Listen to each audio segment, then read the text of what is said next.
Rồi, hôm nay xin chào các bạn nha. Hôm nay lâu lắm rồi chưa làm clip, nhưng mà làm clip hướng dẫn các bạn làm thanh spacebar hiệu ứng. Đây, hiệu ứng giống hình như thế này nha. Rồi, đây là lúc mà mình hoàn thành xong rồi nè. Rồi, ok, bắt tay vào làm nha.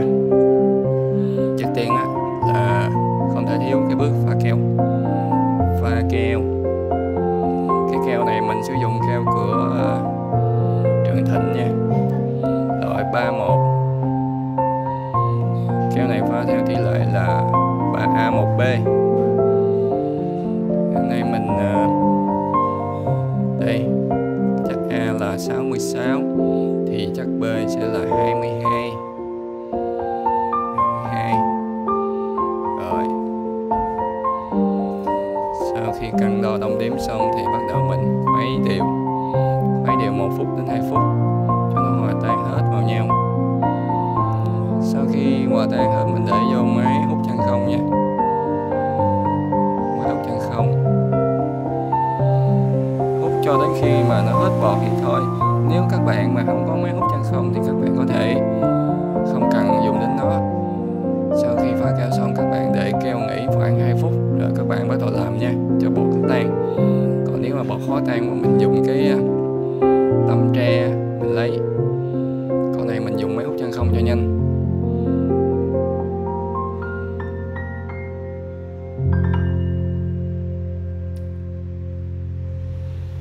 Các bạn thấy nó sủi lên không? Bắt đầu nó sủi bọt lên là nó hết bọt nè.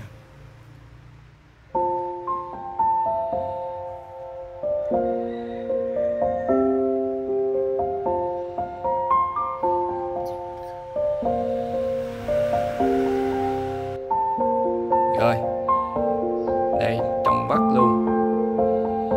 Rồi bắt đầu mình đổ vào khuôn nha.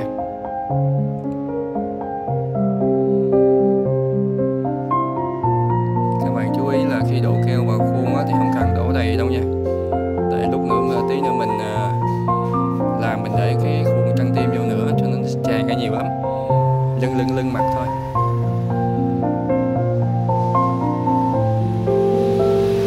Sau khi đổ keo xong thì mình chờ đợi khoảng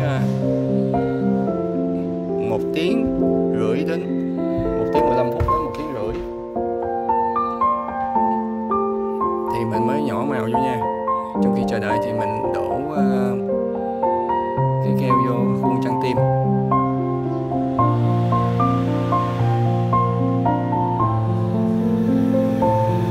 Rồi sau khi một keo của mình là sử dụng khoảng 1 tiếng 15 phút bắt đầu mình nhỏ màu cho được rồi. Đó. Sau đó dùng cái tăm tre mình khuấy nhẹ nó lên cho nó màu nó tan vào nhau và nó lon hiệu ứng cũng đẹp hơn. Rồi cứ thế mà làm thôi.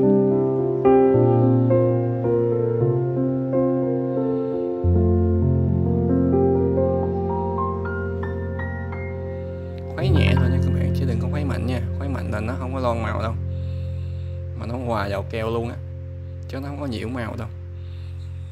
Rồi sau đó mình úp cái khuôn trăng tim vào này,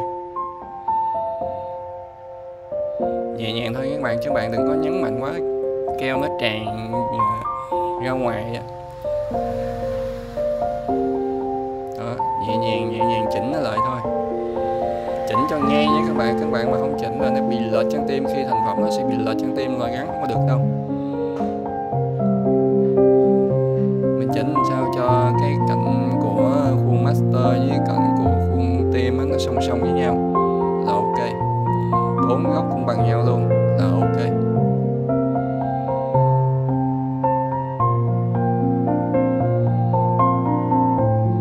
Rồi mấy cái còn lại mình cũng làm tương tự luôn nha. Các bạn thấy chưa, nó tràn keo như vậy là được rồi, đừng có tràn ra quá, nó màu nó đi hết trơn luôn á. Rồi này mình làm tương tự thôi nha. Cái này thì tràn hơi quá nè.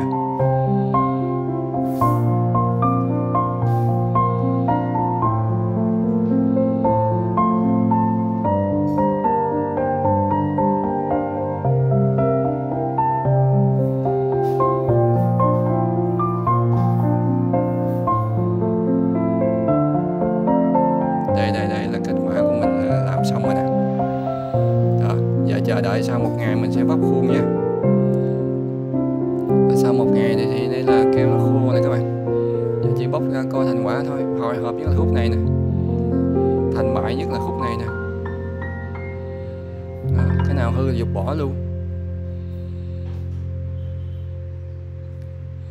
Lúc mà bóc khuôn nó có nhiều vấn đề lắm bạn, như là keo mình pha chưa kỹ á, nó sẽ bị ướt một số chỗ và nó không đông một số chỗ. Cái đó mình cũng hư, mình cũng bỏ luôn nha. Cho nên cái giai đoạn pha keo nó quan trọng lắm. Rồi, cái này là ok hết rồi. Tháo ra mình cắt ba vớ thôi nha.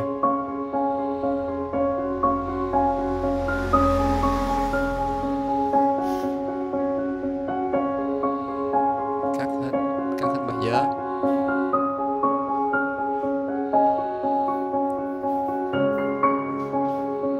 Đây, sau khi mình cắt ba vớ xong thì nó sẽ như thế này.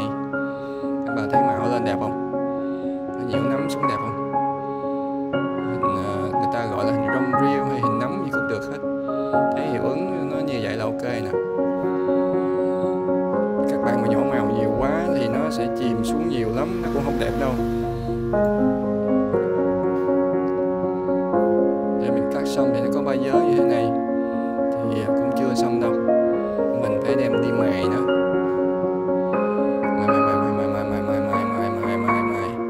Mài cho nó đẹp nha, mài cho nó hết ba vớ.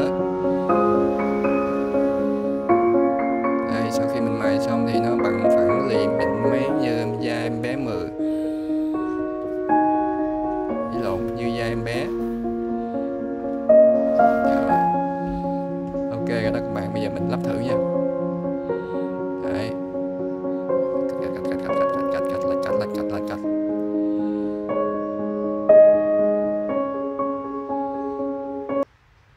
Rồi, cảm ơn các bạn đã xem clip nha.